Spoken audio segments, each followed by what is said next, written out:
What about Snowden? What do you think about old Snowden? What do you think about Trump? Floyd, again on KSFO. Go ahead, Floyd. Yes, I believe Mr. Trump is political toast. Apparently, he engaged his mouth before his brain kicked into gear. There is such thing as political suicide, and I think he committed it. Apparently, he's blind to the full truth, and when people are blind to the truth, they fail to see what's happening around them and what's really, really going on. We have a monster administration. People, we do. It's like a Frankenstein, out of control. It's like a cyclops.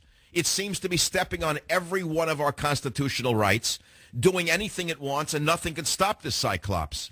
Most of my friends and family are black. Of course, I'm black, and they are blind to the truth. If you discuss with them anything that's negative or which is the truth about Obama, they attack you. I'm also a Vietnam veteran. My family goes back to World War I as far as veterans. World War II in Korea, my father, 3 uncles fought in Korea, myself in the Marine Corps in Vietnam. And I was brought up with traditional American values. And I've been a lifelong Democrat, which I've switched to the Republican Party because I noticed I've always been a conservative thinker.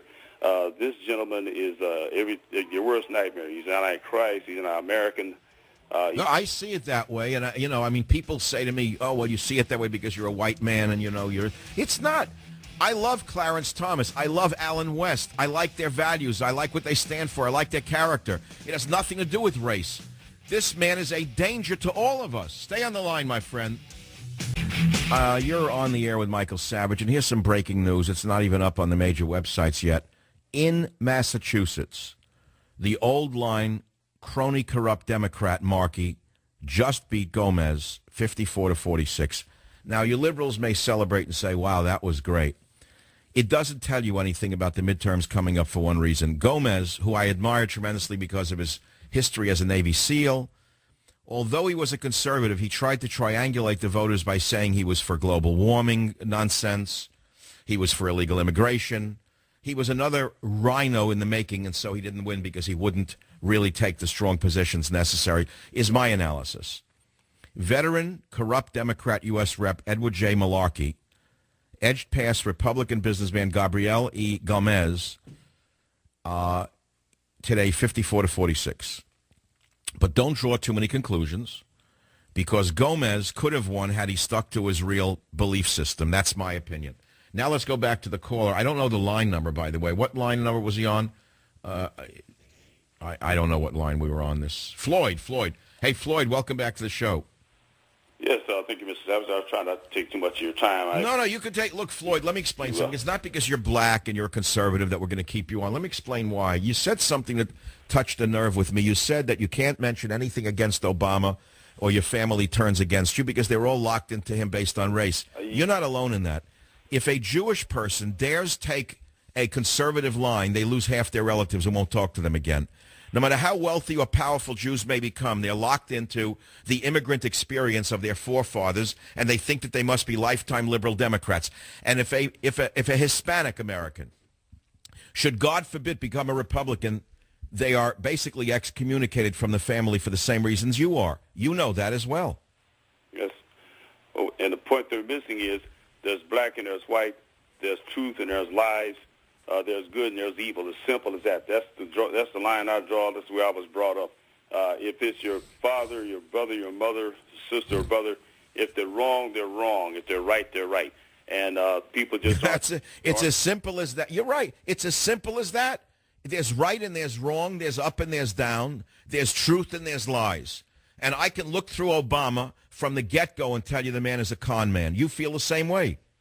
He's black as night on the inside. And what people, as I mentioned before, I'm a Vietnam vet. I'm in a group at Travis Air Force Base. And when this gun thing was going on, I mentioned that Senator Cruz asked a civil question of Senator Feinstein, no disrespect intended, and she attacked him. And when I said that, the guy just hopped all over me, Who did? Cruz did? One of the other Vietnam vets that I was discussing it with hopped all over me because initially... Senator Feinstein jumped all over Senator Cruz during the hearings when I saw it on TV. And he asked her a civil question, and she responded by saying, I'm not an 8-year-old who needs to be taught the Constitution, because he asked her, did she understand the ramifications of what she was doing as opposed... Oh, she means the Chinese Constitution. She's an expert on that, I think. Apparently so. know. And when people are, and Mr. Savage, you understand, when people have been mesmerized by someone, let's say, could be anybody, somebody that's really running a game on them, they don't see the forest for the trees. If someone's been infused with poison, once the poison starts taking effect, it's too late. That administration is like a giant octopus that has spread its tentacles all throughout the government. They're intimidating the Supreme Court. Yes, they are. Remember what they've intimidated all branches of government. It is a toxin that's run through the branches of government. But now the people find out they've been spied upon. How do you feel as a Vietnam vet, an ex-Marine no less, who fought for our freedoms, to wake up one day and find out that a man, a president, a fellow black man no less, if you want to put it that way, is in charge of this gigantic octopus of spies? Well, Mr. Savage, with the gentleman we have in the White House, I have no identity with. I don't care what color he is what he is, and I have absolutely, as far as I'm concerned, nothing in common with him. He's about as bad, about as evil as it can get. There's been well, that's how I feel about someone who might call him one of my brethren, Charles Schumer. I feel about the same way with Schumer as you do with Obama. I wouldn't share a knishin in Ratner's with him, even though Ratner's out of business. Let's put it another way. I wouldn't share a French fry and Katz's with Schumer. I wouldn't sit down in the same restaurant with him. That's how I feel about it. They're sellouts to their own belief system. They're Machiavellian in the truest and most ugly sense of the word. But look, we're both realists. You fought in a war. You were a combat veteran, my friend? Absolutely. A Tet Offensive caisson vet. Okay, so you saw some of the worst fighting that people could ever be subjected to. So you're a realist in the sense that you've had bullets fly past your head, mortar rounds land there. God knows how close, black, white, yellow, how close we were as brothers over there in Vietnam. We were strictly close. There was no color line. There was no nothing. We were all brothers. We all watched out for each other. I got pulled out of some quicksand by a Caucasian guy with no issues at all.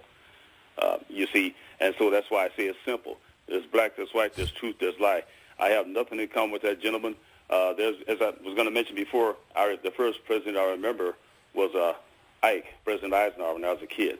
I would have loved. Well, you're about my age. He was president when I was a kid, and you had a confidence in America with him, didn't you? Yeah, and shaking hands with the president would be a distinct honor. But before I'd shake hands with the president we have now, I'd as soon kiss a king cobra. I want to go back to something you said earlier. You said that your family is closed to any of this discussion, no matter what you present them with. Their mind is closed about Obama's crimes and misdemeanors. Is that what you said? The reaction was so vicious and nasty.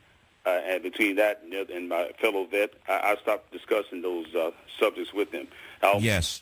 So you're basically alone. You have no one to talk with. Oh no, and you know what? That's just fine. If they want to go along being blind, don't want to. Sometimes you can't force people to understand the truth. It's like you try to tell them about the gospel; they don't want to hear that. But you know, they'll all face it one day. Mr. Obama's doing what he wants. He wants to spend $100 million and go to Africa. No. I'm going to swallow him up. Who knows? But, you know, we'll all Well, you know, you talk about him visiting Africa for $100 million. Any other president would have been impeached for this at a time like this. But, you know, Mr. Mandela is hovering now. His family is just gathered at his bedside. Do you find it as odd as I do that Mr. Obama will be in Africa at about the same time that Mr. Mandela is this ill? Do you realize what that will do with all the scandals surrounding Obama if, God forbid, Mr. Mandela should pass away? Well, Mr. Savage, you know, come to think about it, no, it doesn't bother me for this simple reason. He's just visiting his hometown, that's all. What part of the Bay Area do you reside in without giving specifics? I'm just curious. I'm in the Solano County. The reason I ask is that I need to put together a conservative group in the Bay Area. I haven't done this in years. I tend to keep to myself because I always feel that such groups would be visited by spies. I always felt that. But, you know, one of these days I have to do a thing like that. So I'm so glad you're a listener to the show. You've probably been a long-time listener. That's what I would assume if you've been here a while. Is that correct?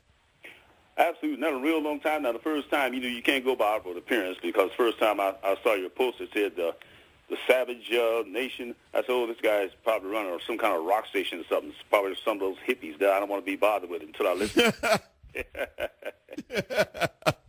I may wind up a disc jockey if the pressures keep up. But my good listener friend, let me send you a copy of my novel, A Time for War, in hardcover, because as a combat veteran, I think you'll quite immediately understand all the stuff about cars being taken over by satellites and people, etc. Stay on the line, please. That's beautiful.